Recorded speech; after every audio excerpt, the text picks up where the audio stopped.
Subscribe करें और bell दबाएं ताकि कोई खबर रह न जाए।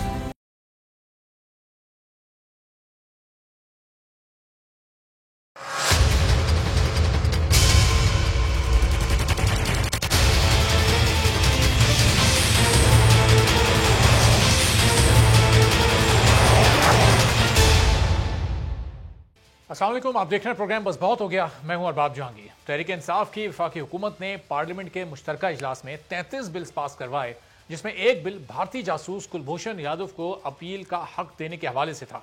हुकूमत की जानिब से बिल पेश करने और उसे पास करवाने पर अपोजिशन की जानिब से शदीद एहतजाज किया गया, तनकीद की गई। हुकूमत पर यह इल्जाम लगाया गया कि उसने कुलभूषण को NRO दे दिया है। अब आज वफाकी वजीर कानून बैरिस्टर फारूक नसीम ने अपोजिशन की तनकीद का जवाब दिया, एक प्रेस कॉन्फ्रेंस की, और कहा कि पाकिस्तान कोई बनाना रिपब्लिक नहीं बल्कि एक जिम्मेदार स्टेट है। पाकिस्तान बिल मंजूर नहीं कराता तो भारत ICJ में तौहीन अदालत की दरखास्त दायर कर सकता था। हमने ये बिल लाकर भारत के नापाक अज़ाइम के जवाब में उनके हाथ काट दिए हैं। फारूक नसीम ने कहा कि आपको किसी चीज़ की अगर समझबूझ नहीं है और अगर आपने समझने के बावजूद जानबूझकर ये कर रहे हैं तो फिर ये खतरनाक हो सकती है। जो ये बार बार मैंने सबके सामने ये गुजारिश की है कि ये नेशनल सिक्योरिटी का मामला है। खुदा के लिए आपको अगर इतनी समझ नहीं है तो आप कैसे पॉलिटिशियन हैं, आप पार्लियामान के मेंबर कैसे हैं? पाकिस्तान एक रिस्पॉन्सिबल स्टेट है, पाकिस्तान एक बनाना रिपब्लिक नहीं है। भारत के नापाक अज़ाइम थे कि पाकिस्तान के खिलाफ कंटेम्प्ट फाइल किया जाए, और दूसरी चीज ये है कि यूनाइटेड नेशंस की सिक्योरिटी काउंसिल में सैंक्शन लगवाया जाए पाकिस्तान के खिलाफ। हमने उनके हाथ काट दिए इससे।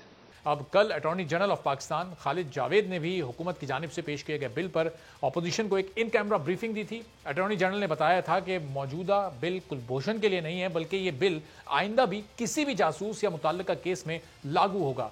कुलभूषण को कोई इजाफी ऑप्शन नहीं दिया और ना ही पाकिस्तानी शहरियों वाले हुकूक दिए हैं। कुलभूषण को अपील का हक देने से सजा या ट्रायल पर कोई फर्क नहीं आएगा, बल्कि अटॉर्नी जनरल का यह कहना था कि अगर बिल ना आता तो भारत पाकिस्तान को हुकूमत उली पर आलमी अदालत इंसाफ और अक़वाम मुत्तहिदा में ले जाता और बिल ना लाने पर अक़वाम मुत्तहिदा पाकिस्तान पर पाबंदियां आयद कर सकता था। तो ये मामला आखिर है क्या, और क्या वाकई ऐसा हो सकता है कि अगर कानून ना लाया जाता तो पाकिस्तान पर आलमी पाबंदियां लग जाती, या फिर अपोजिशन जो हुकूमत पर NRO का इल्ज़ाम लगा रही है वो सही है? हुकूमत को यह बिल क्यों लाना पड़ा?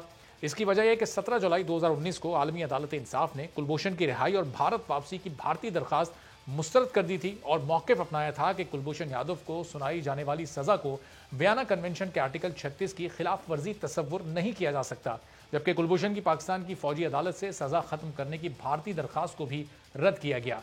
साथ ही आलमी ने पाकिस्तान से मुतालबा किया था कि वो कुलभूषण को कौंसलर रसाई दे और उसे दी जाने वाली सज़ा पर नज़रसानी करे। उसके बाद फिर हुकूमत ये बिल लाने पर मजबूर हुई और आज वज़ीर कानून ने किसी हद तक अपोजिशन के जो इल्ज़ामात थे उनका जवाब देने की कोशिश की। अब क्या उनकी इस प्रेस कॉन्फ्रेंस से अपोजिशन जमातें मुतमईन हैं? मौक़िफ़ जानते हैं पीपल्स पार्टी और नून लीग का। निसार खोड़ो साहब पाकिस्तान पीपल्स पार्टी के सीनियर रहनुमा हमारे साथ मौजूद हैं, नून लीग से रोमिना खुर्शीद साहब हमारे साथ मौजूद हैं, और कुछ ही देर में हमारे साथ हुकूमती नुमाइंदगी भी शामिल होगी। तो खोड़ो साहब, आज जो प्रेस कॉन्फ्रेंस वज़ीर कानून बैरिस्टर फारूक नसीम साहब ने की, उन्होंने कहा कि हमने तो इस बिल को लाकर भारत के हाथ काट दिए, अगर हम ये बिल नहीं लाते तो फिर भारत जा सकता था आलमी अदालत इंसाफ में और पाकिस्तान पर पाबंदियां लगवा सकता था। अमजद अली खान नियाजी साहब भी पाकिस्तान तहरीक इंसाफ के साथ हैं। जी खोड़ो साहब, क्या फरमाएंगे इस पर? कुलभूषण के बारे में बिल इस हुकूमत ने आलमी अदालत के प्रेशर पे पास किया है, तो उसकी एक्सप्लेनेशन देनी चाहिए कि कैसे उन्होंने भारत के हाथ काटे। पाकिस्तान की सरजमीन पे कोई गुनाह हुआ तो क्या पाकिस्तानी अदालतें, चाहे वो फौजी अदालतें हों या सिविलियन अदालतें हों, उनके हाथ पैर बांध दिए जाते हैं या नहीं बांध दिए जाते? पाकिस्तान की सरजमीन के ऊपर किसी ने कोई दहशतगर्दी की है तो क्या उसको सज़ा देने का हक आलमी इदारे को है या पाकिस्तान की कोर्टों को है? सवाल ये उठते हैं। फारूक नसीम साहब ने बिल्कुल कहा होगा अपनी तरफ से, लेकिन उसके खदोखाल तो कौम को बताया ही नहीं गया कि बस बिल में है क्या और क्यों ला रहे हैं हम। आलमी अदालत ने क्यों कहा, ये सारा कुछ तो आलमी अदालत में तो भारत गया था और भारत के वकील ने वहाँ, अगर आपके वकील को चित्त कर दिया तो उसमें कौम का वकार का सौदा तो नहीं किया जा सकता। कौम के वकार का सौदा करने से रोकना चाहिए। अगर हमारा केस कमज़ोर क्यों था, फिर तो सवाल उठता है कि हमारा केस कमज़ोर क्यों था, हमारे वकील ने अपनी वकालत का जौहर क्यों नहीं दिखाए, और फिर हम अपनी मुंह छुपाकर वापस क्यों आए कि मजबूर होकर कुछ ऐसा कानून बनाने की हमने पहल की है कि जैसे कुलभूषण को कुछ न कुछ रिलीफ मिल सकता है। बात रिलीफ की है, पाकिस्तान के लोग रिलीफ की बात पे चिढ़ रहे हैं कि जी कुलभूषण को अभी इस बिल से कोई रिलीफ न मिले। ये मसला है, मेरी नज़र में तो ये मसला है। मैंने वज़ीर कानून की प्रेस कॉन्फ्रेंस नहीं सुनी, मैंने इस तरह से बिल को भी अच्छी तरह से पढ़ा नहीं है, क्योंकि हुकूमत ने अखबारों में वो इस तरह से छपाया ही नहीं है। होता तो ये है कि पब्लिक ओपिनियन को असर्ट किया जाता है, पब्लिक ओपिनियन असरटेन किया जाती है कि जी हमारे बिल पर पब्लिक क्या कहती है, और उसके लिए अखबारों में छपने चाहिए बिल। ये पब्लिक ओपिनियन को इनवाइट करने के लिए ये छपने चाहिए। ये चोरी छुपे बिल बनाना, चोरी छुपे रात के अंधेरे में बिल बनाना और सुबह को बुलडोज करना, इसको काला कानून कहा जाता है। पार्लियामानी डेमोक्रेसी में ऐसा नहीं होता कि अवाम को कोई खबर ना हो और छोटे मोटे जुमले कह के और आप अपनी जान छुड़ा लो। सही। और खोड़ साहब, कई बिल तो इसमें ऐसे भी हैं जिसके नाम तक आम लोगों को नहीं पता। ये इतनी बड़ी तादाद में 33 बिल्स एक साथ पास कराना, ज़ाहिर है अरकान असेंबली ने इन बिल्स को नहीं पढ़ा, तो अवाम को तो इन बिल्स के बारे में कुछ पता ही नहीं होगा। रुमीना साहब, आपका भी जो मौक़िफ़ है, आपका मौक़िफ़ भी रुमीना साहब पीपल्स पार्टी वाला ही है या नून लीग का कोई मुख्तलिफ एतराज़ है कुलभूषण वाले मामले पर हुकूमत से?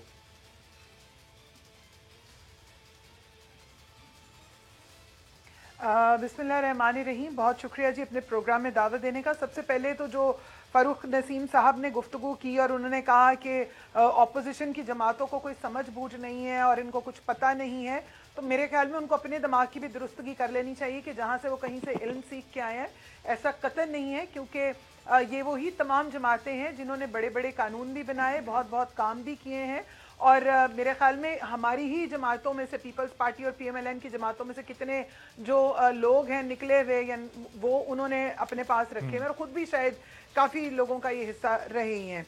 दूसरी बात, जहाँ तक कुलभूषण वाले बिल की नहीं बल्कि तमाम तर जो बिल्स हैं जो कि पार्लियामेंट में लेकर आएंगे, वो तो डेफिनेटली जैसे खोड़ो साहब ने कहा, मेरे भाई ने कहा, मैं उस चीज़ को सेकंड करती हूँ। लेकिन उससे ज़्यादा देखिए, आप जो कुलभूषण वाले बिल की बात है, मुझे हैरत है इस बात के ऊपर। मैं ये अपनी ज़ाती राय में ये कह रही हूँ कि मैं एक बीइंग पाकिस्तानी, एक इंडिपेंडेंट पाकिस्तानी, मतलब अगर मैं कुछ देर के लिए ये कहूँ कि as a member of parliament नहीं, एज एन इंडिपेंडेंट सिविल उससे बात करूँ, आप मुझे ये बताएं, एक तरफ आप कहते हैं आपने इन कैमरा ब्रीफिंग दी और दूसरी तरफ आप बाहर आके कहते हैं कि हमने तो ये गुफ्तगू की, हमने तो ये पॉइंट भी बताया, तो फिर इन कैमरा क्यों? पाकिस्तान के अवाम को क्यों नहीं आपने एतमाद में लिया? क्यों नहीं आपने पाकिस्तान के लोगों को एतमाद में लिया? आज आपको आलमी, मैं बिल्कुल बिला खौफ व खतर ये बात कह रही हूँ कि आज आपको आलमी इदारों का खौफ आ गया। क्यों आलमी इदारों को आप ये नहीं कहते कि वो कश्मीर के इशू पे क्यों सोए हुए हैं, क्यों वो मरे हुए हैं कश्मीर के इशू पे, क्यों वो मरे हुए हैं फलस्तीन के इशू पे? क्यों नहीं वो ह्यूमन राइट्स की आवाज, वो जो बड़े बड़े झंडे उठा के खड़े होते हैं?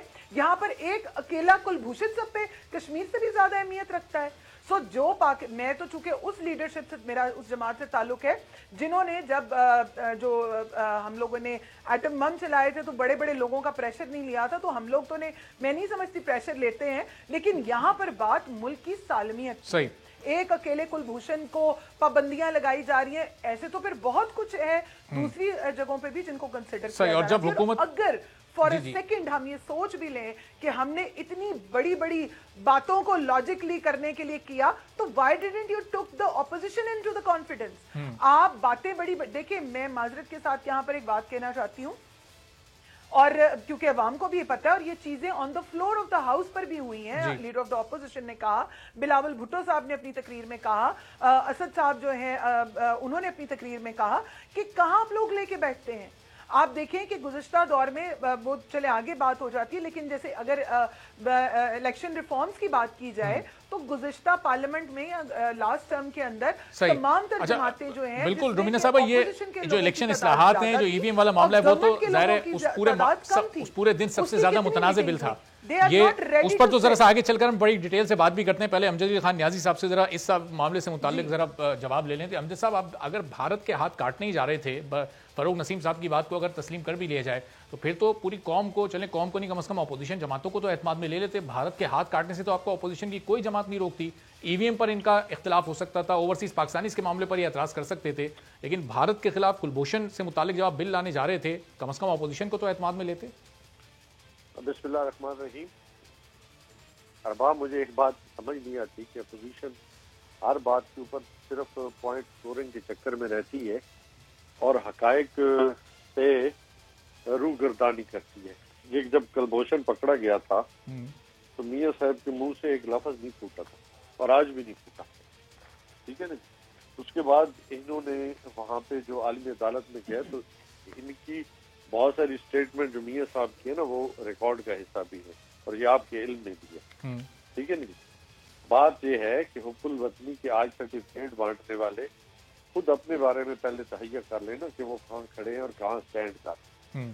अल्लाह ताला का शुक्र है कि हमारा ईमान है कि ये पाकिस्तान के वजूद के साथ हमारा वतन, और हम कोई भी ऐसा फैसला या ऐसा कानून नहीं लेके आएंगे जो पाकिस्तान की सालमियत, पाकिस्तान की सॉवरेंटी और पाकिस्तान के अंदर होने वाली दहशतगर्दी मैं समझता हूँ कि उसको फरोग मिले।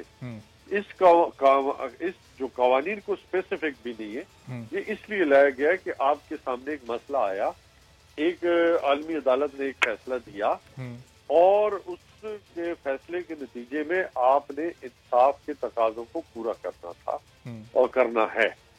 तो इसमें कोई अभाम नहीं है। देखिए, अदालतें आजाद हैं और उनको मालूम है कि कुलभूषण ने इस पाकिस्तान में दहशतगर्दी को फरोग दिया है। तो क्या हमारी जो अदालतें हैं वो इतनी कमजोर हैं? तो ज़ाहिर ऑपोजिशन वजाहत इस बात की मांग रही कि भारत के हाथ कैसे काटे आपने, आलमी अदालतें इंसाफ के प्रेशर पर आप ये बिल लेकर आए हैं, तो उससे भारत कैसे बैकफुट पर गया? जब देखिए, पहले तो जब आलमी अदालत के अंदर जब इंडिया गया था उस वक्त क्यों इनकी जब गवर्नमेंट थी तो उन्होंने रिफ्यूज क्यों नहीं किया? हमें तो ये विरासत में मिली ना चीजें, विरासत में मिली, हम उसको परसू करने पे मजबूर थे क्योंकि जब इंडिया गया था तो ये आलमी अदालत को अपने जवाब दे चुके, हमने उसको परसू किए। ये हकायक की बात है, कोई इस पे कोई डिनाई भी नहीं कर सकता। तो बात ये है कि बात वो करें जिसपे कोई हकायक हो।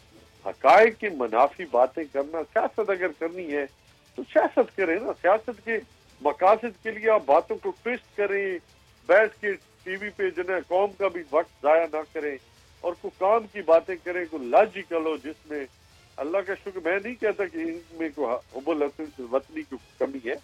बात यह है कि कोई लॉजिकल हो, कोई कानून हो, तरीकाकार हो। बट अभी निसार खोड़ो साहब मेरे लिए बहुत सीनियर, मेरे लिए मोहतरम है, उन्होंने कहा हमने बिल के ऊपर, हमने बिल को पढ़ा ही नहीं है और हमें बताया। देखिए, इनके मेंबरान असेंबली बिलावल साहब मौजूद थे, तो क्या वो इतने मैं नायल तो नहीं कहता कि नायल साहब, ये आप लोगों ने कुल 33 बिल्स आप लोग लेकर आए, एक रात पहले तक बिल का एजेंडा एक रात पहले तक अरकान से शेयर भी नहीं हुआ था। मेरी सुन ले ना, सुन ले फिर आपका बिल जब आता है, कोई भी बिल आता है वो टेबल होता है, वो स्टैंडिंग कमेटी में जाता है, स्टैंडिंग कमेटी से निकल के फिर नेशनल असेंबली आता है, नेशनल असेंबली से फिर सेनेट में जाता है, सेनेट से फिर अगर पास हो जाए तो ठीक है, वरना अगर 90 डेज गुजरते बिल जो है वो जॉइंट सेशन में चला जाता है। तो बहुत प्रोसीजर है, कोई छुपा के भी नहीं रख सकता। बादशाहों वाली बात करते हैं, मेरे लिए मोहतरम है, बात को वो करें जिसमें वजन हो। जी खोड़ो साहब, आ रहा हूं मैं आपकी तरफ, मैं आ रहा हूं। सही, चलें जरा, हाँ, और काम की बात करें, ठीक है, वक्त जाए ना। चलें अमजद साहब, जरा मौका दीजिएगा। खोड़ो साहब, ये ज़ाहिर 33 बिल्स एक साथ पास हुए, बिल पास होने से पहले उसको टेबल भी किया जाता है, इतना वक्त होता है कि तमाम बिल्स को पढ़ लिया जाए, उनको समझ लिया जाए, उसके बाद उसके हक या मुखालिफ में बात की? जी खोड़ो साहब, जी देखिए, मुझे पता है कि ये टेबल होता है, मुझे पता है कि स्टैंडिंग कमेटी में जाता है, मुझे पता है कि नेशनल असेंबली में जाता है, मुझे पता है कि सेनेट में जाता है। इन सारी चीज़ों के बावजूद कानून साजी में एक लफ्ज़ होता है, to solicit the public opinion it should be published in the newspaper, to get the invitation, to get the remark, observation के लिए इनवाइट किया जाता है अवाम को। बिल के लिए, बिल पास करने के लिए कभी कभी 6-6 महीने पब्लिसाइज किया जाता है कि हम ये पास करने जा रहे हैं, हम पास करने जा रहे हैं। सीखें दुनिया के दूसरे मुल्कों से, सीखें दुनिया के दूसरे मुल्कों से कि बिल को पास करने के लिए कितनी तगोदो करनी पड़ती है। हम अन्ना में मसलत होकर ये कह देते हैं कि जी हमने तो टेबल कर दिया, आपने एक्सेस टू इंफॉर्मेशन पे कदगन लगा दी। कोई एक्सेशन आपसे पूछ रहा है कोई तोशे खाना का तो जवाब नहीं है, किसी और चीज़ का जवाब मांगते हैं तो पैमरा आ जाती है, वो दूसरे के ऑर्डिनेंस आ जाते हैं। प्लीज़ ऐसे नहीं करें, कौम को गुमराह नहीं करें। अगर ये बहुत कंट्रोवर्शियल है, देखें ना, आपने कहा जी हमें तो वरासत में मिला, फिर मैं आपसे पूछ रहा हूँ कि जब उसने अटैक किया था, जहाज लेके गिरा था एक जहाज, उसको आपने बगैर किसी से पूछे हुए उसको आज़ाद कर दिया, आपने क्या कमज़ोरी नहीं दिखाई? आपने उस वक्त कमज़ोरी नहीं दिखाई जब उस पायलट को आपने आज़ाद कर दिया? अभी कुलभूषण के लिए अगर कि आज़ादी का और कोई रिलीफ देने की बात है तो क्या लोग ये नहीं थोड़ा सा अमन का पैगाम दिया था, वो तो जरा बड़े दिल का मुजाहरा करके पूरी दुनिया। अमन का जवाब क्या मिला आपको? कश्मीर में कर्फ्यू। अमन का जवाब क्या मिला आपको? कश्मीर में अभी तक कर्फ्यू चल रहा है। आपने क्या किया? हर जुमे को एक लकीर बना दी, अवाम की लकीर बना के चेन करके और खड़े होके फोटो निकाले, इससे कश्मीर आजाद हो गया। ठीक है, चलें रोमीना साहब, इससे पहले कि हम ईवीएम वाले मामले की तरफ जाएं, लेकिन कुलभूषण से मुताल्लिक हमेशा आपकी जमात पर, खासतौर पर आपकी लीडरशिप पर यह इल्ज़ाम लगता है कि मियां नवाज शरीफ ने, मरियम नवाज ने, शहबाज शरीफ साहब ने कभी कुलभूषण के खिलाफ बात नहीं की, कभी भारत के खिलाफ कोई जारहाना बयान इस तरह से सामने नहीं आया। तो ये हुकूमत की शिकायत आप दूर कर दें, ज़रा मजम्मत कर दें कुलभूषण की और उससे मुताल्लिक चंद जुमले बोलकर।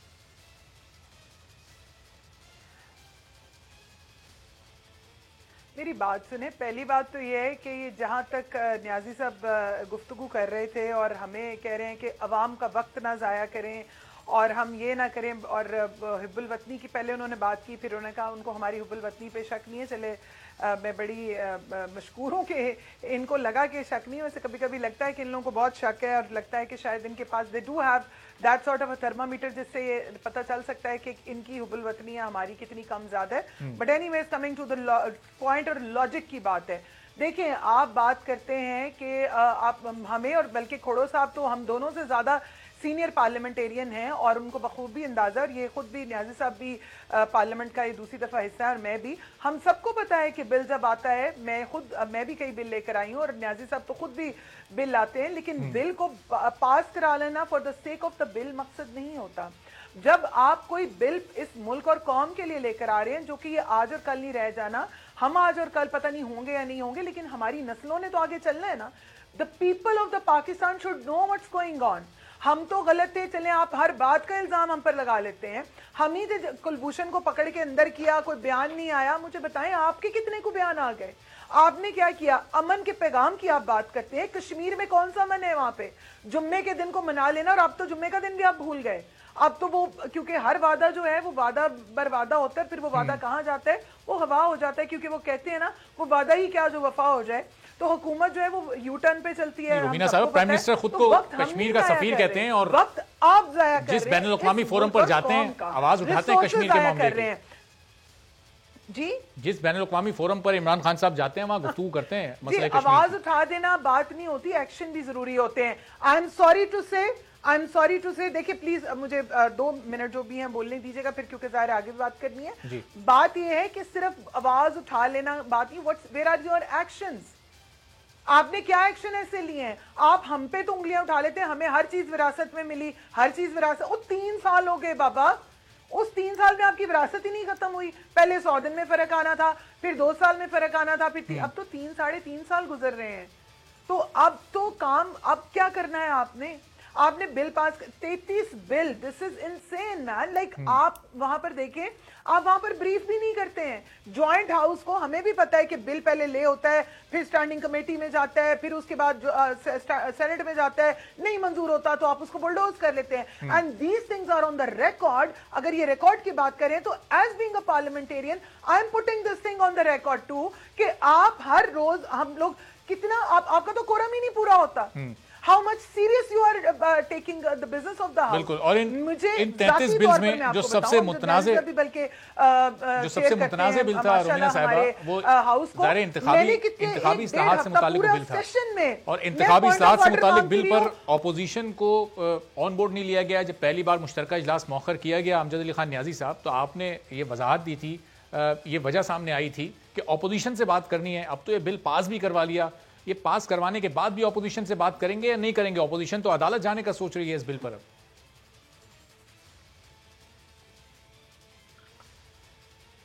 जी नियाजी साहब, आवाज आ रही है आपको? जी जी जी नियाजी साहब, ये ईवीएम वाला बिल जो कि ज़ाहिर सबसे मुतनाज़ बिल था, चूंकि अपोजिशन मुस्तकिल, इसमें कौन से मुतनाज़ बिल है? अपोजिशन ने इख्तलाफ किया है, अल्लाह खैर तला लोगों ने अपने मेंबरान असम्बली ने पास किया है, कौम के मफाद में था। 74 साल आप एक ही बात रोते रहे हैं कि जी जो है वो धांधली हुई है, अगर रिफॉर्म्स आई है तो इसमें कौन सा उस मशीन के अंदर ऐसा सर ये कौम के मफाद में था, तो ये अपोजिशन के नुमाइंदे भी कौम के नुमाइंदे हैं ना, इन्हें भी कौम ने वोट देकर आई वोटिंग जो था ओवरसीज के लिए, आप जितने मैं समझता हूँ कि मुश्किल वक्त में वो खड़े होते हैं। आपकी पिछले 3 सालों के अंदर 27 अरब डॉलर जो है सिर्फ उन्होंने भेजे, तो ये मतलब उनको क्या ये हक नहीं चले हम जैसा ओवरसीज पर तो आते हैं, लेकिन ये अगर मुतनाज़ नहीं था तो ये इलेक्शन कमीशन के जो 37 एतराजात थे वो आपकी हुकूमत ने दूर कर दिए तमाम के तमाम। इलेक्शन कमीशन 2011 के है, वो भी तसल्ली कर ले जरा। तो 2000 ये नहीं है कि अभी के हैं, वो 2017 के हैं। पर कल सेक्रेटरी इलेक्शन कमीशन कायमा कमेटी में पेश हुए थे, कानून की जो कायमा कमेटी है उसमें वो कह रहे थे कि अभी इस ईवीएम के जरिए अगले इंतखाबात कराने के लिए हम तैयार ही नहीं है, 14 मराइल से हमें गुजरना है, हमारे पास वो अमला नहीं है, वो ट्रेनिंग नहीं है। अरबाब पार्लियामेंट में पास किया, और पार्लियामेंट के जो भी देखे हमने आइन के जो हलफ उठाया आर्टिकल 65 का, और उसके हम पासदारी करना। जी रोमी साहब मैं आ रहा हूँ, आप कुछ कहना चाह रही, मैं आपकी तरफ आ रहा हूँ। तहफ़्फ़ुज़ करना हमारे जिम्मेदारी में है, और मैं समझता हूँ जो आइन की खिलाफवर्जी करता है ना उसके ऊपर भी आर्टिकल 6 लगता है, ये भी ध्यान में रखें। अच्छा जी रोमिना साहब कुछ रिस्पॉन्ड आप करना चाह रही थी, फिर तफसील से खोड़ो साहब के पास मैं जाता हूँ। जी रोमिना साहब। मैं जी बिल्कुल मैं रिस्पॉन्ड करना चाहूंगी, क्योंकि वक्त भी थोड़ा कम है, तो मैं इसलिए सिर्फ एक गुजारिश कर रिस्पॉन्ड प्रॉपरली करना चाहूंगी। पहली बात तो ये कि उन्होंने कितनी खूबसूरत बात की, अल्लाह खैर सलाह, ये मुल्क अल्लाह खैर सलाह पे ही चल रहा है। ठीक है, आप ये देखें कि आप ईवीएम की, आप सारी बातों को छोड़ें, हाउस के अंदर इनसे गिनती पूरी नहीं होती, आप पहले घर तो सीधा करें। मौसूफ आप पार्लियामेंट के अंदर, तो आपको इतना बड़ा आप बात करते हैं ना ओवरसीज की, हमारे सर आंखों पे ओवरसीज, हम में से कभी किसी ने इख्तिलाफ नहीं किया, पर इंटरनेशनली कितने मुल्क हैं डेवलप्ड कंट्रीज जिन्होंने सिस्टम को रिजेक्ट किया है। लेकिन मैं ये नहीं कहती कि ओवरसीज को वोट का हक नहीं मिलना चाहिए, जरूर मिलना चाहिए, जरूर दें, पर पहले तरीकाकार तो बताएं, आपका एक्सपेरिमेंट क्या आपने किया। आप सारी बातें छोड़ें, आप हाउस को इलेक्ट्रॉनिक उसके ऊपर लेकर आ सके, वो तो 342 मेंबर्स हैं, बल्कि 342 भी पूरे नहीं है, आप उसमें कुछ मेरे ख्याल में डिजिट्स कम है, तो आप उसको तो पहले इलेक्ट्रॉनिक के ऊपर ले आए और फिर बात करें। जहां पर इनसे घर में काउंटिंग पूरी नहीं होती, ये चले हैं ईवीएम बनाने, और उसके ऊपर भी आप देखें इलेक्शन कमीशन ने एतराजात उठाए, ऑपोजिशन ने एतराजात उठाए, और उन्होंने कितनी खूबसूरती के साथ कह दिया कि ऑपोजिशन ने एतराज किया, पार्लिमानी लोगों ने, यानी कि क्या हम पार्लियामेंट का हिस्सा नहीं है? हमारे जितने पार्लियामेंट में लोग हैं, क्या वो यूं ही झक मारने तो नहीं आए? रोमिना साहिबा, ऑपोजिशन इत्तेहादियों के भी खदशात और तहफ्फुज़ात थे, इत्तेहादियों ने भी इस पर एतराजात किए।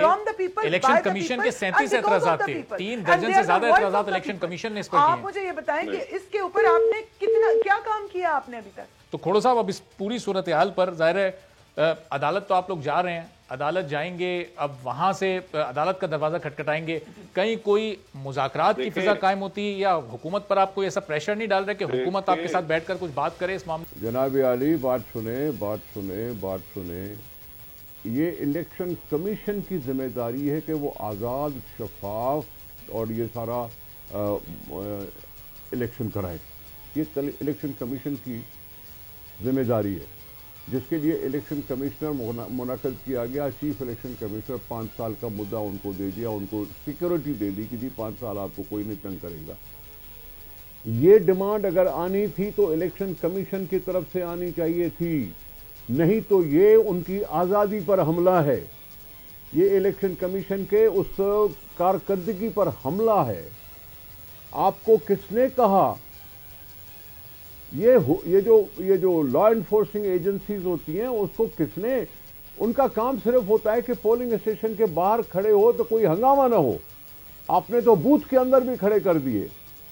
ये अलग चीज है, ये गलत चीज है जो हुई है इस इलेक्शन में। मैं उस मुल्क की बात कर रहा हूं जो आरटीएस। बिल्कुल सही। ठीक है खोड़ो साहब, यहाँ आपको रोकना पड़ेगा जरा, एक ब्रेक के बाद आपके इसी नुक्ते से दोबारा गुफ्तगू का आगाज करेंगे। रुमीना खुर्शीद साहिबा, अमजद खान न्याजी साहब, आप दोनों का बहुत शुक्रिया। एक ब्रेक के बाद हाफिज अब्दुल्ला साहब JUI से भी हमारे साथ मौजूद होंगे और निसार खोड़ो साहब भी हमारे साथ मौजूद हैं। वापस आते हैं एक ब्रेक के बाद।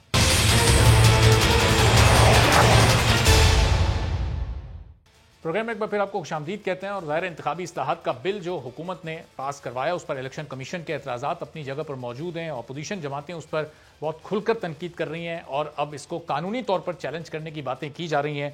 लेकिन अब अपोजिशन के पास क्या क्या ऑप्शंस हैं और इलेक्शन कमीशन इस सिलसिले में क्या कर सकता है? क्या हुकूमत के खिलाफ इलेक्शन कमीशन भी अदालत जाएगा और अपोजिशन का साथ देगा?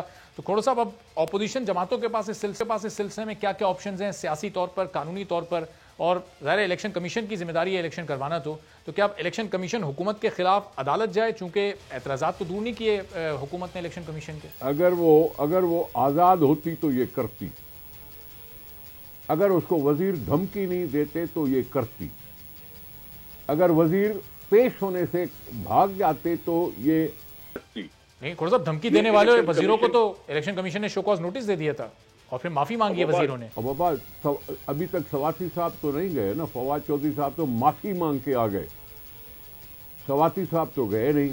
उनको छोड़ें, इनको, ये दो वजीर हैं, जो उनको कहा जाएगा वही कहेंगे। उन्होंने खुद ही कहा था कि मैं हुकूमत का माउथ पीस हूं, अपना कोई ओपिनियन नहीं है, मैं हुकूमत का माउथ पीस हूं। जो मैंने कहा, हुकूमत ने मुझे कहा कि जी इस तरह से कहो। फवाद चौधरी का तो यह बयान था। मैं अर्ज कर रहा हूं, इलेक्शन कमीशन आज़ाद इदारा होना चाहिए, जो नहीं है। आरटीएस सिस्टम को फेल करवाया गया जो इलेक्शन कमीशन ने। मैं इलेक्शन कमीशन की आज़ादी के लिए क्या कहूं कि फखरुद्दीन जी इब्राहिम इस्तीफा दे के चले गए बेचारे, क्योंकि उनके ऊपर दबाव था। ये इलेक्शन कमीशन के ऊपर अगर दबाव डालते हैं तो फिर किसी तरह से कोई भी उम्मीद नहीं रखता। इलेक्शन कमीशन ने आज का जवाब दिया। ये दबाव या सर किसका? ये हुकूमत का दबाव है? एक सेकंड मेरे जवाब सुन ले। जी जी, मेरा जवाब सुन ले। इलेक्शन कमीशन ने आज बयान दिया है कि बलूचिस्तान में इंटरनेट नहीं है, वहां कैसे इलेक्शन होगी? अभी इनकी पूरी तैयारी नहीं है, इलेक्शन कैसे होगी? कानून बना दिया असेंबली ने, इलेक्शन कमीशन ने माना कि नहीं माना? ये कह रहे हैं कि ये अभी पता नहीं है कि होगी भी इस तरह से या नहीं होगी। तो फिर कौम को इस मुसीबत में डालने की क्या जरूरत थी? जब आपने इलेक्शन कमीशन को कन्विंस नहीं कर पाए हो, इलेक्शन कमीशन ने डिमांड नहीं की है, इलेक्शन कमीशन ने आपसे फंड नहीं मांगे ईवीएम के लिए, तो आपको जबरदस्ती ठोसने की क्या बात थी? ये तो आपकी आजादी पर, इलेक्शन कमीशन की आजादी पर हमला किया है। और अब उसके बाद क्या होगा? हाँ, लोग जाएंगे, कोर्टों में जाएंगे, अल्लाह करे कोर्टों को भी जोश आ जाए, कुछ ना कुछ कह दें। बाकी तो समझ में क्या आता है? ईवीएम पता नहीं कितने मुल्कों ने रद्द कर दिया। पहले तो बताओ ना सारी दुनिया को कि दुनिया की सबसे बड़ी जमहूरियत इंडिया कहलाती है, क्या वहां सारी ये ईवीएम टाइप चीज है या नहीं है? यहां लिटरेसी रेट क्या है? यहां कितने पढ़े लिखे लोग हैं जो कर सकते हैं? यहां तो जो सिंपल ठप्पा लगाने के लिए भी कई लोग मदद मांगते हैं, आप ईवीएम की बात कर रहे हैं। यहां लोड शेडिंग की वजह से पता नहीं क्या कुछ होता है कि जी होती ही नहीं है बिजली, तो आप ईवीएम की बात कर रहे हैं। लोगों को समझ में नहीं आ रहा, आप उनको तजुर्बे में डाल रहे हैं। वैसे ही इलेक्शन को मुतनाज़ा कर दिया है, वैसे ही इलेक्शन जो भी होती है मुतनाज़ा होती है। सारे मजबूर होके कहते हैं 1970 की इलेक्शन सिर्फ ठीक थी, बाकी कोई इलेक्शन ठीक नहीं थी। कह देते हैं ना, हुकूमत वाले भी कह देते हैं। अब 8 इलेक्शन थोड़ा सा फिर 1970 के बाद थोड़ा सा मुश्तरका इजलास जब हुआ तो फिर ऑपोजिशन जमातें सारी उसका हिस्सा क्यों बनी? फिर आप उसका बाइकआउट कर देते, उस कार्रवाई का हिस्सा ही ना बनते, चूंकि ज़ाहिर अददी अक्सरियत तो हुकूमत के पास, वो तो फिर बाइकआउट तो किया था ना, शरीक होके जाके बाइकआउट किया। हम पर इल्जाम लगा, हमने हंगामा किया, हम बाइकआउट करके गए, हम ये किए, हम वो किए। ये तो हम पर इल्जाम लग रहा है ना। बाकी रही अपोजिशन और हुकूमत, तो हुकूमत इसी वजह से है क्योंकि उसके पास मेजॉरिटी है। अगर उसके पास मेजॉरिटी नहीं होती तो इमरान खान साहब घर चले जाते। मेजॉरिटी तो है उनकी, लेकिन साथ यही कहना चाहिए कि जो उनके मेजॉरिटी में बैठे हैं, उन्होंने कितनी मुल्क के साथ वफादारी की, उन्होंने मर्दमशुमारी के ऊपर कितनी वफादारी की मुल्क के अवाम के साथ, उन्होंने दूसरी चीजों पर कितनी वफादारी की अवाम के साथ। ये जो उनके इत्तेहादी बैठे हैं, उनसे मेरा सवाल है ना, उनसे मेरा सवाल है, सिर्फ जबानी बयान देकर या एक यूनिवर्सिटी की बात करके और कह रहे हैं कि जी बहुत ठीक है, हम सारे मुतमैन हैं। हमने मर्दमशुमारी में नुकसान दे दिया हमारी सिंध को। एलियन की बात तो अपनी जगह, मर्दमशुमारी लॉन्ग स्टैंडिंग चीज है। ये मुस्तकबिल की बात है कि जी मर्दमशुमारी में लोगों को किस तरह से काउंट किया गया और किसी को घटाया गया, किसी को बढ़ाया गया।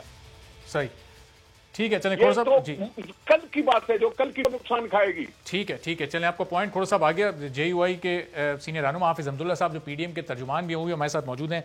अब हमदुल्ला साहब, क्या अब आप लोग करने जा रहे हैं? ज़ाहिर है एज ऑपोजिशन तो आप लोग अदालत जाएंगे CVM के खिलाफ, सियासी तौर पर क्या करने जा रहे हैं? PDM की तहरीक थोड़ा और जोर पकड़ेगी ये तमाम कानून साजी होने के बाद, खासतौर पर जो ये EVM का कानून आया? बिस्मिल्लाहिर्रहमानिर्रहीम।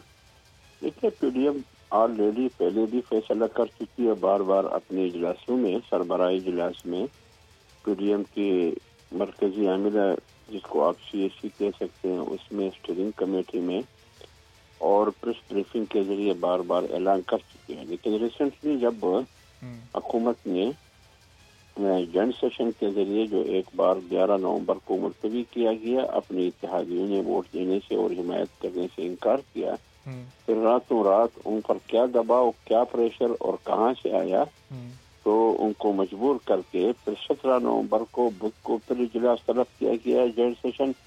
फिर सब ने वोट की, उसके तमाम आईनी तरामीम की या जो कानून साजी है, इंतखाबी इस्लाहात और EVM की हिमायत की।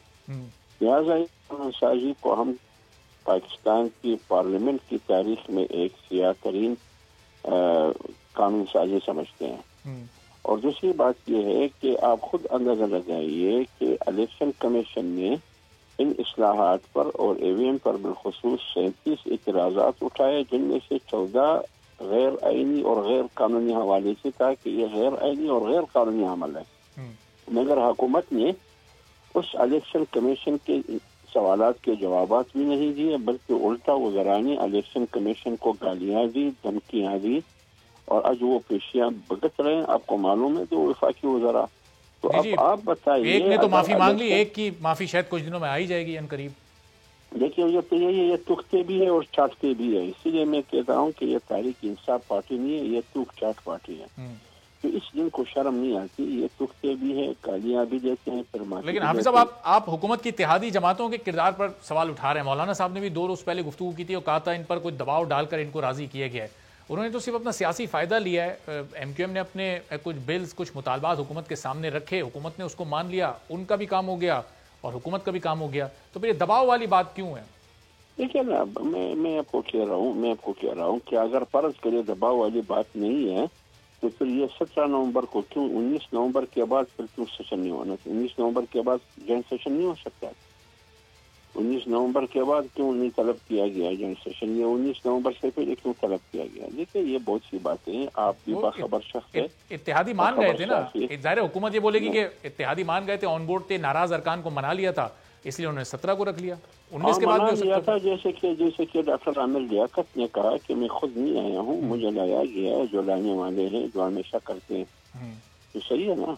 जिसने उनको मनाया है, कैसे मनाया है, वो आपको मालूम है। सही। और PTI के खुद अंदर MNA है, 20-25 MNA थे, वो वोट देने के लिए तैयार नहीं थे। और मैं आपको ये कहूँ कि इस EVM के जरिए धांधली होगी, और ये RTS का दूसरा नाम है जो 25-18 को इस्तेमाल किया गया, क्योंकि इमरान खान को और इनकी पार्टी को और हुकूमत को मालूम है कि आने वाले इलेक्शन में आवाम मुझ पर एतमाद और मेरी पार्टी पर एतमाद नहीं करेगी, उन्हें मुझे वोट मिलेगी। लिहाजा ओवरसीज के जरिए और EVM के जरिए वो फिर धांधली करके इख्तिदार में आने की कोशिश करते हैं। लिहाजा PDM का फैसला ये है कि हम रोडों पर भी इनका मुकाबला करेंगे, सही, इसको रोकेंगे, पार्लियामेंट के अंदर भी और सुप्रीम कोर्ट में भी इसको चैलेंज करेंगे। ठीक है, चलें, आप अब जाहिर है आप लोग तो सड़कों पर ही मुकाबला करेंगे, कानूनी तौर पर ही मुकाबला करेंगे। अब खोड़ो साहब, ये जाहिर है हैदराबाद में यूनिवर्सिटी का बिल भी पास हुआ, वो MQM का वो मुतालबा था, बड़ा देरीना मुतालबा, तो इस बिल पर तो आपको खुश होना चाहिए ना। आपके सूबे में चलें, एक और यूनिवर्सिटी बनने जा रही है और वो विफाक तामीर कर देगा, आपका काम भी आसान हो जाएगा। अल्लाह करेगा यूनिवर्सिटी बनेगी, वफाकी यूनिवर्सिटी बनेगी और लोग वहाँ पढ़ेंगे और लोग वहाँ होंगे। ये यूनिवर्सिटी का बिल पास अपनी जगह पे होता रहता है। हैदराबाद में और भी बहुत सी यूनिवर्सिटियाँ हैं। ये काली मोरी कॉलेज जो 100 साल पुरानी थी, हमने उसको यूनिवर्सिटी बना दिया, वो भी तो हैदराबाद में ही है। ये जामशोरो कोई हैदराबाद से दूर नहीं है, जहाँ सिंध यूनिवर्सिटी है, मेहरान इंजीनियरिंग यूनिवर्सिटी है, लम्स है और पता नहीं क्या है, और ये सारी चीज़ें यूनिवर्सिटियाँ हैं। मैं कह रहा हूँ मर्दमशुमारी पर कंप्रोमाइज वो भी उन दोस्तों से हुआ जो सिंध से ताल्लुक़ रखते हैं, जो सिंध को कम गिना गया। मैं उसके हवाले से बात कर रहा हूँ। ईवीएम तो हो ही जाती, ईवीएम तो सरकार करवा ही लेती, लेकिन तो मेरा सवाल तो उनसे है जो सिंध से ताल्लुक़ रखते हैं, जिन्होंने सिंध की इस महरूमी पर चुप रहे। मैं उनकी बात कर रहा हूं। जो सिंध से वफा नहीं कर सके, मैं उनकी बात कर रहा हूं। अच्छा, लेकिन अब तो नई मर्दमशुमारी का बिल पास हो गया ना खोड़ो साहब, तो जाहिर है ये शिकायत भी शायद नहीं हुआ। ये नहीं हुआ। ये जो पुरानी मर्दमशुमारी हुई थी उसको फाइनलाइज कर दिया। हमारा रेफरेंस डला हुआ था, उस पे स्पीकर साहब ने अलग से इजलास बुलाना था, जो इजलास बुलाया नहीं गया। धोखा देकर 60वें नंबर पे पता नहीं किस नंबर पे रख के और ये ज्वाइंट सेशन में पेश करके और बस यक आवाज में कह दिया as and as and as. ये धोखाधड़ी है। अच्छा, तो इसका मतलब खोड़ो साहब के हुकूमत ने फिर अपने इत्तेहादी एमक्यूएम को भी धोखा दिया है। फिर जाहिर है ये तो उनका भी मुतालबा नहीं, एमक्यूएम जब कहे ना, मैं कह रहा हूं कि धोखा है, क्योंकि ये पहले एजेंडा में नहीं था। ज्वाइंट पार्लियामेंट्री इस सेशन में 2 घंटे पहले एजेंडा भेज दिया गया, जिसमें किसी ने पढ़ा या किसी ने नहीं पढ़ा। वहां गए और सबने मिलकर कहा ये सारे कानून पास करो, और सबने कहा पास पास पास। मसला ये है, ये मर्दमशुमारी आज का इशू नहीं है मेरे भाई। ये पता नहीं कितने साल इस पे असर होगा। मुझे कम गिना गया है और मैं अपने हकूक मांगने की कोशिश कर रहा हूं, और ये कंप्रोमाइज कर रहे हैं। जिनका ताल्लुक उस सूबे से, जिनको कम गिना गया, मैं इस पर एहतजाज कर रहा हूं ना। ठीक है, चलें, बिल्कुल खोड़ो साहब का पॉइंट आ गया। बहुत बहुत शुक्रिया निसार खोड़ो साहब। हाफिज अब्दुल्ला साहब हमारे साथ मौजूद थे। एक ब्रेक यहाँ पर बाद वापस आएंगे, एक और अहम मौजू पर बात करेंगे।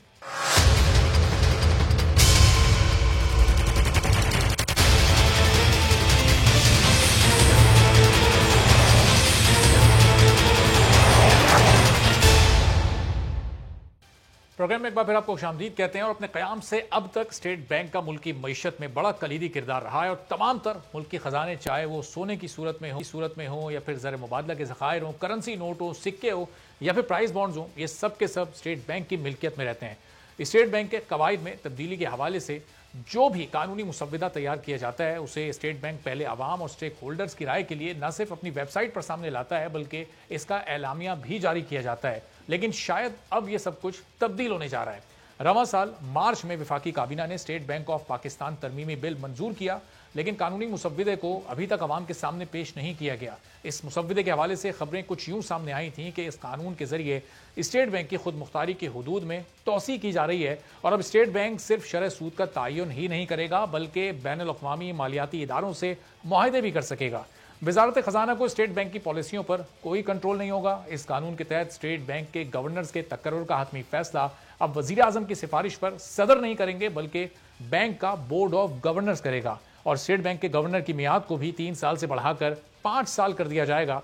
मुल्क के एहतसाब के इदारे नैब और FIA बैंक के governor, deputy governor, board of governors के खिलाफ किसी किस्म की कार्रवाई नहीं कर सकेंगे। स्टेट बैंक की सालाना रिपोर्ट पार्लियामेंट में पेश तो होगी, मगर स्टेट बैंक के गवर्नर, वजीर आजम, पार्लियामेंट और सदर के सामने जवाबदेह नहीं होंगे और अपने फैसलों में वो मुकम्मल आज़ाद होंगे। अब ऐसा होगा या नहीं होगा, ये या तो आने वाला वक्त बता सकता है या मौजूदा हुकूमत के तर्जुमान बता सकते हैं। लेकिन हुकूमत ने 2 दिन पहले state Bank of Pakistan banking services corporation amendment का जो बिल पास करवाया है, उसके हवाले से भी खबरें ये आ रही हैं कि स्टेट बैंक तरमीमी बिल 2021 के ड्राफ्ट में तब्दीली से मुताल्लिक हुकूमत ने IMF को आगाह कर दिया है, और बिल से गवर्नर स्टेट बैंक समेत दीगर हुक्काम को मुकम्मल इस्तिस्ना की शिक खत्म कर दी गई है। बड़ा अहम मामला, और इससे मुतालिक जो तमाम तर सवालात हैं वो तर्जुमान वजारत खजाना मुजम्मिल असलम साहब के सामने रखेंगे। हमारे साथ मुजम्मिल साहब मौजूद हैं। मुजम्मिल साहब, बहुत शुक्रिया प्रोग्राम के लिए आपने वक्त निकाला। ये स्टेट बैंक की जो खुद मुख्तारी थी, इसकी हुदूद को तोसी देने जा रही है हुकूमत, ये वाकई ये बिल्स इन्हीं तमाम चीज़ों से मुताल्लिक है? हेलो जी मुजम्मिल साहब, मेरी आवाज़ आ रही है? जी, आपकी कुछ आवाज कट रही थी, लेकिन मैं सवाल समझ गया आपका। जी। देखिए, बात यह है कि सबसे पहले तो पार्लियामेंट में जो मुश्तरका इजलास हुआ था, उसमें जो स्टेट बैंक के 2 उसमें कानून पास हुए हैं वो जो है IMF के साथ जो वजारत खजाना की बातचीत चल रही है उससे हट कर है। और ये काफी जमाने से जो है वो बिल पेंडिंग थे, उनके कुछ पेंशन के थे, बोर्ड ऑफ डायरेक्टर्स के थे, वो काफी चीजें थी, तो वो उसका हिस्सा थी। अब रहा सवाल जो आपने IMF का जो बड़ा जो है अभी बात की, देखिए इस पे हमने 1.25 महीना जो है IMF के साथ खर्च किया है और इसमें कुछ चीजें IMF की इंटरनेशनल प्रैक्टिस के हिसाब से जो है हमने उसको रिव्यू किया है। ऐसा नहीं है कि ये सिर्फ पाकिस्तान के लिए कोई खास किस्म की चीज हो रही है। अगर आप बैन अल-अक़वामी तौर पे देखें तो वो जो है बाकायदा तौर पे खुद मुख्तारी में ही काम करते हैं, ठीक है। अच्छा। तो स्टेट बैंक की खुद मुख्तारी जो है 1996 से जो है पाकिस्तान की हर हुकूमत ने जो है इसका इजहार किया IMF के साथ भी, लेकिन उससे अमल दरामद नहीं करते थे। अच्छा। माजी में हमने देखा कि जो हमारी पॉलिटिकल गवर्नमेंट होती थी वो स्टेट बैंक को जो है एक अपना जैसे क्या कहते हैं एक निजी इदारा या ज़ेली इदारे के तौर पे इस्तेमाल करते थे और अपने पॉलिटिकल गेन्स और जो माशी पॉलिसियाँ होती थी वो जो है इंफरादी किसी को फायदा देने के लिए या जमात को फायदा देने के लिए उस हिसाब से डिजाइन होती थी, फिक्स मफाद के हिसाब से डिजाइन होती थी। अच्छा। तो ये एक बेस्ट प्रैक्टिस, इंटरनेशनल प्रैक्टिस जरूर चाहिए, लेकिन हमने जो 1.25 महीने से जो IMF के साथ बातचीत की उसमें हमने अपने कुछ लिमिटेशंस हमारी जो है वो स्टेट बैंक की हमने जो है कानून के हिसाब से वो IMF के सामने रखी और उससे बातचीत की। सही। अभी IMF प्रोग्राम का इंतजार हो रहा है कि किस वक्त IMF उसकी जो है ग्रीन लाइट देता है। हमारे हिसाब से अब ग्रीन लाइट का टाइम आ चुका हुआ है। अच्छा। और ग्रीन लाइट आ जाएगी। सही। और लेकिन मुजम्मिल साहब ये पिछले डेढ़ दो माह से हम इस ग्रीन लाइट का इंतजार ही कर रहे हैं। शौकत तरीन साहब भी मुख्तलिफ वक्तों में बता चुके कि बस अब आया या तब आया, आप भी कह रहे हैं कि बस ये वक्त हो चुका है, लेकिन ये वक्त आ नहीं पा रहा। जल्दबाजी देखें, माजी में जल्दबाजी की तरह लेके कमिटमेंट करके, अब देखें कमिटमेंट एक दुनिया में ना बड़ी चीज होती है। 1996 से हम कमिटमेंट करते रहे और हम पीछे हट जाते थे, तो वो कोई एक अच्छी आदत नहीं। इस दफा हम कमिटमेंट से पहले अपनी वो तमाम जो हमारे इख्तियारात की चीजें हैं वो IMF के साथ हमने 1.25 महीना, हमें क्या शौक है 1.25 महीना हम जो है उनके साथ बातों में लगा दें। इसके लिए कर रहे हैं ना, और मुल्क के मफाद के लिए एक बेहतरीन पॉलिसी साजी होती है, तो उसमें आप मुझे नहीं समझ आ रहा कि कौम को क्यों इतनी बेचैनी हो रही है। अगर हमें जल्दी करनी होती, जल्दबाजी ये मार्च में इस साल हो गई थी और ये तमाम चीजों पे हमने एग्री कर दिया था और बाद में फिर जो है वो पार्लियामेंट में गया और फिर पशेमानी का सामना करना पड़ा। सही। अच्छा, तो आप वो ग्रीन लाइट का इंतजार कर रहे हैं। ग्रीन लाइट हो सकता है आज शाम को आगे हम बात कर रहे हैं उसके एक घंटे में आ जाए। चलें इंतजार करते हैं, उम्मीद करते हैं कि जल्द से जल्द वो आए। लेकिन मुजम्मिल साहब, आपकी जो वजारत है इस नए बिल के आने के बाद, उसका स्टेट बैंक पर जो क्या माजी में कंट्रोल होता था और इस बिल के बाद वो बिल्कुल कंट्रोल खत्म हो जाएगा? पॉलिसी साजी में स्टेट बैंक बिल्कुल आजाद और खुद मुख्तार होगा? देखिए मेरी बात सुनिए आप, ये हम इसको पता नहीं क्यों मामा बना रहे हैं। कोई उसको हम आज़ादी, कोई उसकी आज़ादी अमेरिका के हाथ में नहीं दे रहे, ये किसी और के हाथ में नहीं दे रहे। स्टेट बैंक का गवर्नर कानून के हिसाब से पाकिस्तानी नेशनल होगा, पाकिस्तानी होगा। वजीर आजम जो है जिस तरीके से मुल्क के जो की सेंसिटिव इदारे हैं जिसकी अपॉइंटमेंट करते हैं, जैसे आर्मी चीफ हो गए, आपके जो है जज हो गए, तो एक स्टेट बैंक भी जो है एक बहुत बड़ा इदारा है जिसकी इंडिपेंडेंस जरूरी है। अगर वो वजीर आजम की फरमाइश की मंशा पे चलता रहा जैसे माजी में चलता रहा, मुझे एक बात बताएं, 74 साल स्टेट बैंक पे कब्जा करके इस मुल्क के जो आला ओहदेदारों ने कब्जा करके उस पे क्या हासिल किया? कोई बहुत अच्छी चीज हासिल की हो या हमारा बड़ा अच्छा खुशगवार तजर्बा रहा हो उससे और मुल्क बड़ा आगे गया हो, खजाना तक तो हम जमा नहीं कर पाए आज तक। अच्छा, IMF प्रोग्राम माशाल्लाह ले लिए हमने। नैब और FIA को भी थोड़ा महदूद किया गया है कि स्टेट बैंक के गवर्नर, डिप्टी गवर्नर्स या बोर्ड ऑफ डायरेक्टर्स के खिलाफ वो कोई कार्रवाई नहीं कर सकेंगे, ऐसा भी कोई शिक्षा शामिल है इस बिल में? दो चीजें, अगर वो आदमी जो भी गवर्नर स्टेट बैंक होगा अगर वो करप्शन करेगा और वो अगर पैसा अपने लिए बनाएगा तो वो थोड़ी उसको छोड़ा जाएगा। आप क्या समझ रहे हैं कि वो मतलब जो आए और वहां से रोज ब्रीफकेस भर के चले जाएगा और उसको नैप और वो नहीं FIA। एक चीज होती है कि बोर्ड में एक चीज डिसाइड हुई और बोर्ड में एक चीज डिसाइड हुई और वो बैकफायर हो, खुदा ना खास्ता वो फैसला तो गलत हो सकता है ना, सारे इंसान है, आप और हम सारे इंसान है, सही। वो बैकफायर हो गई तो वो जो है कल को उस बोर्ड की मीटिंग जो है वो अगर in the interest of nation है और उसका फायदा नहीं हुआ, कुछ चीज ऐसी होगी तो वो उस पर बिला वजह की कार्रवाई नहीं होती। अभी क्या होता है कि देखें, शरह सूद बड़ा वो साथ की ऑपोजिशन कह देती है कि जी स्टेट बैंक की FIR काट दो। बाहर से अगर किसी ने सरमायाकारी कर दी पाकिस्तान के बॉन्ड में और वो ले गया तो कहते हैं हॉट मनी, स्टेट बैंक ने अपने लोगों को फायदा पहुंचा दिया। ये अजीब सी बातें जो है ये दुनिया और मुज़म्मिल साहब एक और कंफ्यूजन है ऑपोजिशन के जहन में कि अब ये इस बिल के बाद स्टेट बैंक का गवर्नर वजीर आजम, सदर या पार्लियामेंट को नहीं जवाब देगा। तो जरा इसकी भी वजाहत कर दें कि पार्लियामेंट को ही और वजीर आजम को ही जवाब देगा स्टेट बैंक का गवर्नर, या फिर वो आज़ाद होगा? देखिए, मैं तो आपकी तरह जो है ना, मैं भी मुज़ाकरात का हिस्सेदार नहीं था, मैं एक तर्जुमान हूँ। अच्छा। और जब ये आएगा तो अभी मैंने आपको क्या कहा कि अगर उन्होंने हमें 10 तजावीज दी थी तो शायद हमने और उन्होंने जो है हम और वो 6 पे जो है राजी हो जाए। तो वो तजावीज आने दें, हमें क्या जल्दबाजी लगी हुई है, ये इसी के लिए तो 1.5 महीना लगा दिया, 1.25 महीना लगा दिया। और उसके बाद अगर आप समझ लो 1.25 महीने बाद हम वही चीजें कर लेंगे तो फिर ऐसा नहीं है ना। कुछ चीजों ने हमने जो है कानून और पाकिस्तान के इंटरेस्ट के हिसाब से रखी है। और आप परेशान ना हो, ये मुल्क के लिए एक अच्छा फैसला है जो भी होगा, ठीक है ना। लेकिन एक चीज आपको बता दूं कि कोई इस पाकिस्तान में सरकारी ओहदे में रहते हुए अगर वो कोई अपनी जाति या कोई ऐसी चीज जिससे जो है वो महसूस हुआ कि किसी बाहर वाले के लिए या किसी और के लिए कर रहा है, वो नहीं बच सकता। आर्मी चीफ तक जवाब दे इस मुल्क में, आपका चीफ जस्टिस तक जवाब दे है। एक मैकेनिज्म बनेगा, कानून बनेगा और उस कानून के हिसाब से जो है वो पाबंद होंगे। अच्छा। तो ये कोई बात ना हुई कि मतलब आप जो है हम कहेंगे जी वो तो नैब नहीं पूछेगा, FIA नहीं पूछेगा। अच्छा, मुझे एक बात बता दें, 74 सालों में कितने नैब और FIA में आज तक के गवर्नर या कोई उन पे चार्ज लगाया? मैंने तो नहीं देखा आज तक। स्टेट बैंक का काम ही सीधा है शरह सूद का ऐलान करना या एक्सचेंज रेट की पॉलिसी बनाना। बिल्कुल, ठीक है ना। अच्छा मुज़म्मिल साहब, आज आप शरह सूद का आपने ऐलान किया, आज ये जो बेसिस पॉइंट्स में इजाफा किया है ये 1.50 का, अब ये बताओ माहिर मईशत अगर आप बताएं, काफ़ी अरसे से 7.25 पे रुका हुआ था, आज ये 8.75 पे पहुंचा दिया, तो ये दुरुस्त फैसला है स्टेट बैंक का? इससे मईशत बेहतर होगी हमारे मुल्क की? देखिए, मैं ये बात तर्जुमान के तौर पे नहीं करूंगा, ये बात मैं करूंगा एज इकोनॉमिस्ट, बिल्कुल माहिर मईशत के तौर पर। मैं आपके प्रोग्राम में ये बात वाज़ेह कर जी। देखिए, एज अ मईशतदान ना मेरा इस वक्त कंसर्न ये है कि हमारे मुल्क का तिजारती खसारा और करंट अकाउंट खसारा बढ़ रहा है, ठीक है। और उसकी वजह ये है कि एक तो इकोनॉमी ग्रो कर रही है, दूसरा ये कि हमारे जो शरह सूद महंगाई की शरह से नीचे है सर। तो इसका मतलब ये कि लोग जो है उस पैसे को, इजी मनी को इस्तेमाल कर रहे हैं और वो जो है खरीदारी कर रहे हैं, कोई बड़े कारोबार जो है होर्डिंग कर रहे हैं और उससे जो है हमारा सरामदी दंड बढ़ रहा है। इसको इस वक्त जो है बैलेंस करना जरूरी है, क्योंकि हमने पिछले 2 साल से जो शरह सूद की पॉलिसी बहुत नर्म रखी थी, अब वो जो है हम देख रहे हैं उससे जो है हमारे मुल्क में सरामदार में प्रेशर पड़ रहा है और जो हमने रिजर्व जमा किए थे उससे एक ब्लीडिंग शुरू हो चुकी है। सही। तो अगर उस कॉन्टेक्स्ट से देखें, देखिए आज ही हमारा जारी खसारे का अक्टूबर का नंबर जारी हुआ है, $1.6 अरब एक माह का। ये अगर इसी रफ्तार से हम चलते रहे तो हमारे रिजर्व जो है एक मतलब कुछ साल के अंदर खाली हो जाएंगे। सही।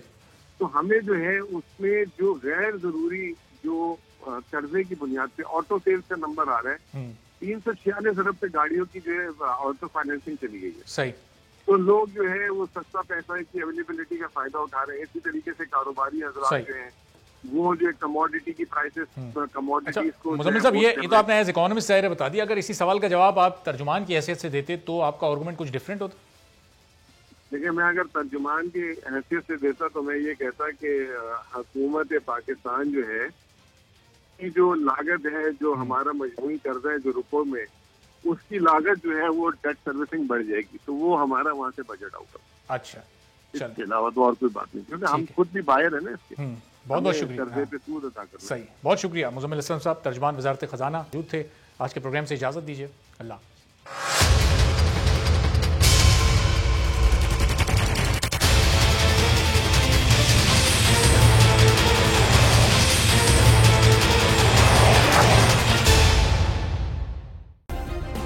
सब्सक्राइब करें और बेल दबाएं ताकि कोई खबर रह न जाए।